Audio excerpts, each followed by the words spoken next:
If you're a small creator on social media, now is your moment. The algorithms on all of the main platforms are starting to switch over to give a little bit of an edge to smaller creators. And previously, we only saw this reflected in TikTok. With TikTok's algorithm over the years, we know that they took every piece of content that they saw and they offered it to a small group of viewers. And based on how that small group of viewers engaged, so likes, comments, shares, saves, all of those things, they would then determine if they were going to show it to another small group to kind of test or a slightly larger group to test. And based on those interactions, they would then send it to more or to less people. They used people's engagement to determine the life of that particular video.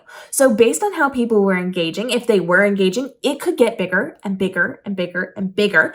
Or if people chose not to engage, to swipe away, that video would probably stay pretty small and not get sent out to more people. But it was not only shown to followers. It was shown to a wide group of people that the algorithm thought might like it because they understood what type of content it was, and they showed it to people who watched other similar types of content. So for example, if you posted a cute puppy video, they would take that cute puppy video and show it to people who watched other cute puppy videos. And based on whether they stayed and watched or they swiped away, it could get really big or it could stay pretty small. If you teach social media education like I do, and you filmed a video on a new TikTok feature and you put it out there, they would show that video to other people who watched people teaching on TikTok tips and tricks. And based on whether or not people would stay or go, that could get really, really big or stay really small. So TikTok did very well for creators who did not have large followings because it wasn't just shown to the people who decided to follow. It was shown to a large group of people and could blow up or could stay small. We are now starting to see the other social platforms adopt this mindset. So we know that Instagram, for the vast majority of Instagram's life, would show your content to your followers, but not really to the wide audience. They are now starting to do this. They are giving more of an option for those smaller creators to create things and to create good content that was going to matter to a group of people, to a niche down sector of the app. And they would take that and test it with that small group. Instagram has come out to say very specifically, we are now allowing your content to go to a small group of people. And based on how those people react, we're going to send it to more or less people. Before, it was really, really hard to get on the Explore tab if you were not incredibly popular. Now people have the access to get to a small group of people. You're not going to get straight to the Explore tab, but you are going to get to a small group of people who don't follow you. They're going to test it with those people. And based on those people's interactions, they'll show it to another small group and another larger group and another larger group. And eventually you're going to get your way to your Explore tab. So you have access to new audiences now. Instagram has been very, very clear. They're giving us a chance on the platform. And similarly, YouTube is doing the same thing. If you are posting a video, instead of kind of holding that back, they're going to start recommending this to people to see where it fits in the algorithm system. They are right now, and we are seeing evidence upon evidence upon evidence of smaller channels or new channels getting really good views and have the potential to blow up. We're seeing even channels that are brand new potentially getting millions of views on videos if they create the quality video and it hits at the right time to the right audience. Of course, it's going to be one of those things where we don't have a specific time to post that's better than another. It's not going to be that you have to outdo all these people. It really comes down to a lot of factors, but they are giving you the ability to be seen by new people. So when you post something and it has a topic relevant to people, that's going to show up on their pages or in their recommendations. It's going to show up as a potential option. And when people are searching for something, they are going to see some of those newer videos as well.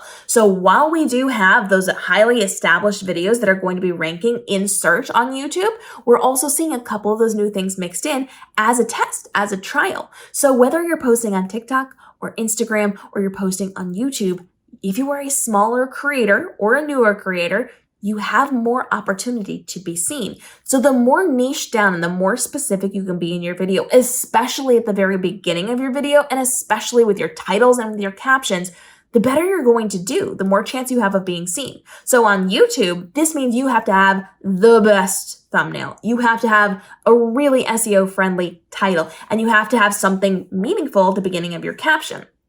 On Instagram, you have to be very, very clear about what your video is. You have to have a good hook, and you have to make sure your caption's really strong. Now, the same, of course, applies to TikTok, but we do need to talk a little bit about what is and is not going to get your video seen. Hashtags really aren't very relevant anymore. The algorithms for the last few years have been exceptionally good about knowing what's in your video, in your photos, in your posts, in your captions. They go through and they analyze all of that. So they know if there is something in the background of your video. They know what you're talking about. They know if you're lying about the hashtags that you're using. If you're tagging like some big name celebrity and your video has nothing to do with them, they understand that. They know the words that you're saying. They know the outfit you're wearing. They understand what you're speaking about and who you're speaking to. They use all the information in your videos, in your photos, in your caption, in your hashtags to analyze that to decide who to show it to.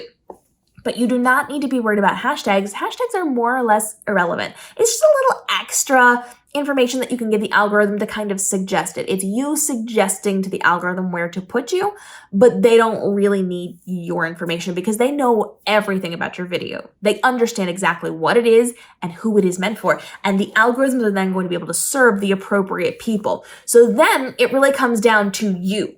Whether or not people like you and the content you're creating, the things that you're saying, the way that your video looks, what you're doing, that will make or break your success. Not necessarily how much you're being shown. It is based on what people are seeing because now you are getting access to being shown. So you want to make sure you don't have pixelated videos. You want to make sure that your phone is not going to hold you back from the content you're creating. So things need to be well lit. You need to make sure your audio is really good. You want to make sure that your photos are going to be really good, even if they are taken with a cell phone. You want to make sure your captions are meaningful and you're doing something to get people's attention. So you have the hooks, you have the conversations, you look as good as you can with the content you're filming on whatever device you're filming it on. We know that there are different levels between cameras and phones and all of those things. So you just want to make sure that you are doing the best that you can, which is why we talk about tools and resources here. I am a professional photographer and videographer, but I teach you how to do content without professional training and without professional gear. Even right now, if you're looking at my background, these are just light bulbs I got from Walmart and Target. These are not my professional lights. So there's a lot of things that you can do on a budget with things you already have in your house to level up your content to make sure it stops the scroll. And we talk about how you can edit things and how you can say things on your videos. And we talk about all those things here on the channel. So make sure you follow along. If you've got questions, drop them down below now. But you want to make sure that if you are a smaller creator, that you're taking advantage of this. Get posting. Post as much as possible because now is your moment to get seen, to get noticed, and to get out to a stronger, larger audience because you're taking advantage of the algorithm and how it's working right now. As always, we talk about when the algorithms change, platform additions, different things that the algorithms and the apps are giving us. So make sure you follow along. I usually am the one to break the news here on YouTube, so you do not want to miss out on all the valuable information on TikTok, on YouTube, on Instagram, on live streaming, and all the tools and resources you can use to save time and effort creating your content. We will see you in the upcoming episodes as I continue to help you learn how to create your content start to finish in under 5 minutes a day for 90% of the content that you make so that you can live your best life while also living out your entrepreneurial dreams. We'll see you in our upcoming daily episodes.